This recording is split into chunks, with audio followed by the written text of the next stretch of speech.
SS series 21 नवंबर से बस start ही होने वाली है और एक्साइटमेंट लेवल बहुत ज़्यादा हाई पर है। अब इंडिया में तो अब शायद बहुत लोगों को इससे फर्क ना पड़े, लेकिन अगर आप एक बहुत ही शानदार, बहुत ही फिनोमिनल टेस्ट गेम देखना चाहते हैं तो क्या कर रहे हैं, 21 नवंबर 7:50 पे तैयार हो जाइएगा। 7:50 AM the SS series start होने वाली है। अब पता है आपको, इंग्लैंड और ऑस्ट्रेलिया के बीच में। और ये वाली द एसएस सीरीज इतना खास क्यों है? क्योंकि दोनों टीमें बहुत ज्यादा स्ट्रांग है इस बारी। आप ये नहीं कह सकते कि इस बारी इंग्लैंड जा रही है और व्हाइट वॉश होकर के आ जाएगी, जैसे कि 2-3 टूर में इंग्लैंड के साथ हुआ है। ऑस्ट्रेलिया के साथ थोड़ी बहुत दिक्कतें हैं उनके बैटिंग लाइनअप में और इंजरीज के चलते बॉलर्स को लेकर के। और इंग्लैंड की टीम काफ़ी सेटल, और इंग्लैंड ने अपनी 12th मैन स्क्वाड भी अनाउंस कर दी है। तो इन सब पर चर्चा करते हैं और चर्चा करते हैं इस फिनोमिनल सीरीज की, जो कि होने वाली है 21 नवंबर से।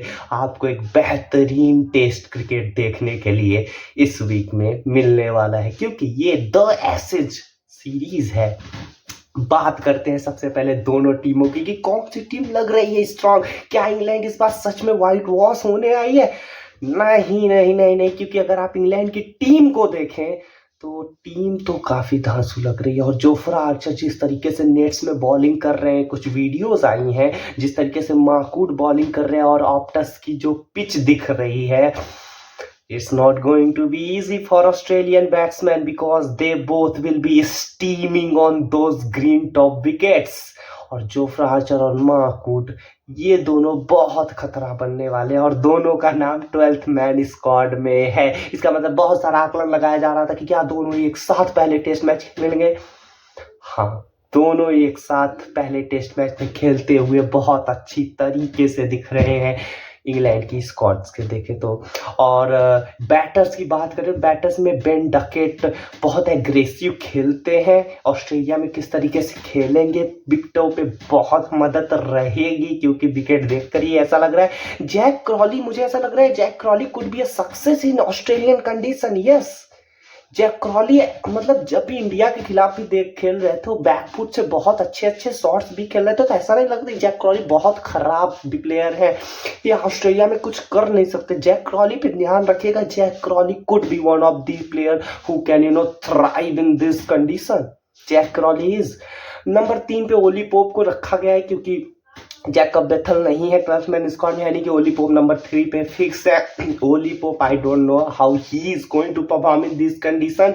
वो थोड़े कट करने वाले प्लेयर हैं, वो सारी बॉल यहाँ पे निक कर सकती हैं। तो ओली पोप को अब किस तरीके से खेलेंगे ये देखना काफी इंटरेस्टिंग होगा। Joe Root have to prove something have to prove, but again Joe Root, मुझे ऐसा लगता है कि शतक बनाएंगे। मुझे ऐसा लगता है कि जो रूट इस बारी शतक बनाएंगे। हालांकि जोफ्रा आर्चर ने जो बॉल डाली उनको नेट में पहली बॉल पे आउट हो गए, लेकिन he is class, he is completely class. उसके बाद आते हैं Harry Brook. Mark my word, he is going to be the turner of this series. He is going to be the highest scorer of this series. Harry Brook he is class, he is pure of class. जो batting Harry Brook करते हैं, कमाल की batting Harry Brook करते हैं। Bowlers को यूं under pressure में डालते हैं, वो कदमों का इस्तेमाल हो, चाहे क्रीज से खेलो चाहे जहां से खेलो, जैसा लगता है हर बॉल के लिए इनके पास 3 से 4 शॉट्स है। Harry Brook and he is going to something in this series. Harry Brook is. उसके बाद Stokes don't need any kind of thing कि वो क्या कर सकते हैं। बेन स्टोक्स ये मत देखिए, पहले देखते हैं best of the best Stokes क्या कर सकते हैं। और मे भी इनकी ये आखिरी सीरीज ऑस्ट्रेलिया में, तो एक और भी मोटिवेशन होता है। और स्टोक्स जैसे प्लेयर जो कि ऐसे चीज़ों को में थ्राइव करते हैं जब बहुत बड़े स्टेज होते हैं, तो Stokes could be something for England. So Ben Stokes, Jamie Smith, again aggressive batter. Jamie Smith could be brilliant. Batters अगर देखें तो बहुत शॉर्ट्स बैट्समैन है और इंग्लैंड के पास। अगर इंग्लैंड की बैटिंग लाइनअप देखें तो टॉप 7 में क्लास बैटर्स है इंग्लैंड के पास। हाँ, कंडीशन अच्छी नहीं होगी थ्रू द लाइन मारने वाली, लेकिन बैटिंग अगर देखें तो क्लास है बैटिंग में इंग्लैंड के। बॉलिंग में अगेन जोफ्रा आर्चर, मार्कवुड, अब क्या गस एटकिंसन और ब्राइडन कास किसको खिलाएंगे, या फिर जॉर्ज स्टंग। तीसरा बॉलिंग ऑप्शन कौन होगा पेसर के लिए, शोएब बशीर के साथ जाएंगे या शोएब बशीर को हटा करके फिर अच्छा, हालांकि बिल जैक्स को नहीं ऐड किया गया है इस स्क्वाड में, तो फिर शोएब बशीर शायद जाएंगे।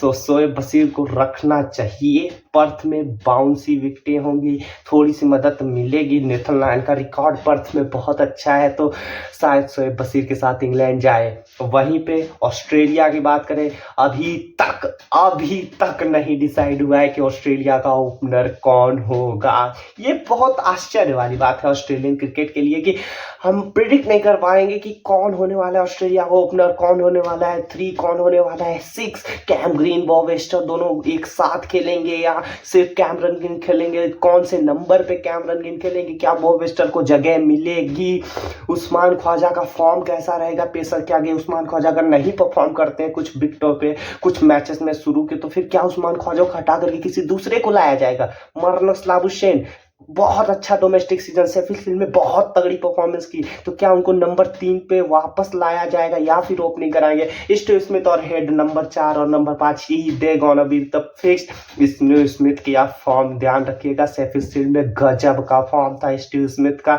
He was looking brilliant man. Steve Smith is अपने कैलिबर के हिसाब से बहुत बढ़िया दिख रहे थे शेफील्ड शील्ड में। So Steve Smith is going to be something in this series. और ऑस्ट्रेलिया के हिसाब से शायद उनके highest run scorer Steve Smith और हेड दोनों में से हो सकते हैं। सो बैटिंग लाइनअप में ऊपर थोड़ी सी दिक्कत है ऑस्ट्रेलिया के लिए। और वहीं बात करें अगर बॉलिंग लाइनअप की, तो फिर पैट कमिंस और जॉस हेजलवुड मिस कर रहे हैं। Josh Hazlewood could be a big miss, क्योंकि जिस तरीके से बॉलिंग की है इंडिया के खिलाफ वाइट बॉल सीरीज में, he was looking brilliant Josh Hazlewood. और इस पर्थ की स्पाइसी विकेट पे तो कुछ अलग ही दिखते हैं। तो जॉस हेजलवुड का मिस होना ऑस्ट्रेलिया के लिए एक बड़ा मिस हो सकता है। वहीं पैट कमिंस कप्तान की कमी शायद उतना ना करे, क्योंकि स्टीव स्मिथ बहुत ही काबिल कप्तान है, लेकिन Pat Cummins as a bowler, as a complete package जो ऑस्ट्रेलिया को देते हैं, उसकी कमी शायद खल सकती है पैट कमिंस की ऑस्ट्रेलिया को। ब्रैंडन डॉगेट का डेब्यू होगा या माइकल नेसर खेलेंगे, कौन खेलेगा ऑस्ट्रेलिया के लिए तीसरा पेसर। स्कॉट बोलैंड और मिचेल स्टार्क तो खेल रहे हैं। नेथन लायन का मुझे ऐसा नेथन लायन भी खेलेंगे। So Nathan Lyon is fixed, Starc is fixed and Brandon Doggett क्या खेलेंगे। स्कॉट बोलैंड का रिकॉर्ड ऑस्ट्रेलिया में फिनोमिनल है, तो बॉलिंग चैलेंज तो देगी ऑस्ट्रेलिया इंग्लैंड को। और इंग्लैंड की बैटिंग लाइनअप ऑस्ट्रेलिया के बैटिंग लाइनअप से अगर देखें तो थोड़ी सी आगे लग रही है। ऑस्ट्रेलिया की बॉलिंग अगेन, लेकिन ऐसा नहीं कि इंग्लैंड की बॉलिंग खराब है। इंग्लैंड की बॉलिंग में जोफ्रा आर्चर, मार्कवुड अब कितने टेस्ट मैचेस खेलेंगे वो उस पर भी डिपेंड करता है। और ऐसी विकेटें मिली तो they gonna be something in Australia. So हम इंग्लैंड को इस बारी एसएस में तो हम इंग्लैंड को आंक नहीं सकते कम। तो फिर कौन जीतेगा सीरीज, ये बड़ी बात है इस बार की एसएस सीरीज में, क्योंकि इस बार बहुत एक्साइटमेंट है, बहुत ज्यादा एक्साइटमेंट है इस एसएस सीरीज को लेकर कि कौन जीतेगा ये सीरीज। दोनों टीमें वेल प्रिपेयर्ड लग रही हैं। इंग्लैंड एक settle batting lineup, settle bowling lineup. Australia अपनी कंडीशन में बहुत तगड़ा खेलती है, और ये पैट कमिंस वाली रिजीम तो अलग ही खेल रही है। तो ये भी देखना काफ़ी ज़्यादा इंटरेस्टिंग होगा कि इंग्लैंड और ऑस्ट्रेलिया दोनों टीमें जब भिड़ेंगी पर्थ में, तो पर्थ में कौन जीतेगा। उसके बाद पिंक बॉल, जिसमें कि ऑस्ट्रेलिया का जनरली पड़ला थोड़ा सा भारी रहता है, तो फिर ये बात होगी कि पर्थ में क्या इंग्लैंड के पास ऑप्शन है विदाउट जॉस हेजलवुड और पैट कमिंस, नहीं है ऑस्ट्रेलिया के पास उस पे जीतने का। सो प्रेडिक्शन, सीरीज प्रेडिक्शन, मुझे ऐसा लग रहा है कि इंग्लैंड के पास अपर हैंड है इस सीरीज में। कहीं पे वॉश आउट भी हो सकता है, क्योंकि आपको पता है कि ऑस्ट्रेलियन समर में बारिश हो सकती है कहीं ना कहीं पे, तो ये भी देखने वाली बात है। सीरीज प्रेडिक्शन इंग्लैंड का पड़ रहा थोड़ा सा भारी लग रहा है इस बारी। तो आपकी क्या प्रेडिक्शन है इस बारी के द एसएस धमाकेदार सीरीज में, हमें आप जरूर बताइए।